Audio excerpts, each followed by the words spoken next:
11 ಹಾಗೂ 12ನೇ ಕವನ. ಸಹಜ ಈ ನುಡಿ ಕರ್ಣನಾಡಿದ ನಹುದು.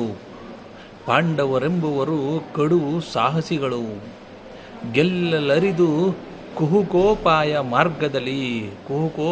ಮಾರ್ಗದಲ್ಲಿ ಅಹಿತರನ್ನು ಗೆಲ್ಲಬಹುದು. ಪರಿಕರ ಸಹಿತ ವರುಗಳ ನಿಮ್ಮ ಚಿತ್ತಕ್ಕೆ ಬಹರೆ ತನ್ನ ಅಭಿಮತವನ್ನು ಆಧರಿಸಿ ಎಂದನ ಶಕುನಿ. ಅಂದರೆ ಆಗ ಶಕುನಿಯು ಈಗೆಂದು ಹೇಳಿದ್ದನು, ಕರ್ಣನು ಸಹಜವಾದ ಮಾತುಗಳನ್ನೇ ಹೇಳಿದ್ದಾನೆ. ಆದರೆ ಪಾಂಡವರು ಮಹಾಪರಾಕ್ರಮಿಗಳು, ಅವರನ್ನು ಗೆಲ್ಲುವುದು ಸಾಧ್ಯವಿಲ್ಲ. ಆದರೆ ಕುಟಿಲೋಪಾಯ ಮಾರ್ಗದಿಂದ ಸಮಸ್ತ ಐಶ್ವರ್ಯದೊಡನೆ ಶತ್ರುಗಳನ್ನು ಗೆಲ್ಲಬಹುದು. ನಿಮ್ಮ ಚಿತ್ತಕ್ಕೆ ಬರುವುದಾದರೆ ನನ್ನ ಮಾತುಗಳನ್ನು ಕೇಳಿರಿ ಎಂದು ಶಕುನಿಯು ದುರ್ಯೋಧನನಿಗೆ ತಿಳಿಸುತ್ತಾನೆ. 12ನೆಯ ಕವನ.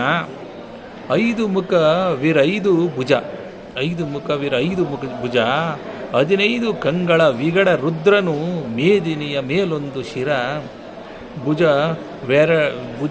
ವೆರಡ ಅಳವಡಿಸಿ ಭುಜವೆರಡನ ಅಳವಡಿಸಿ ಆದಿಪುರುಷನು ಭೀಮ ರೂಪದೊಳ 5 ಜನಿಸಿದನ ಆತನಿದಿರಲಿ. ಭೀಮ ಜನಿಸಿದನ ಆತನಿದಿರಲಿ ಕೈದು ಕಾರಣ ದೈವನೈ ಕೇಳೆಂದನ ಶಕುನಿ.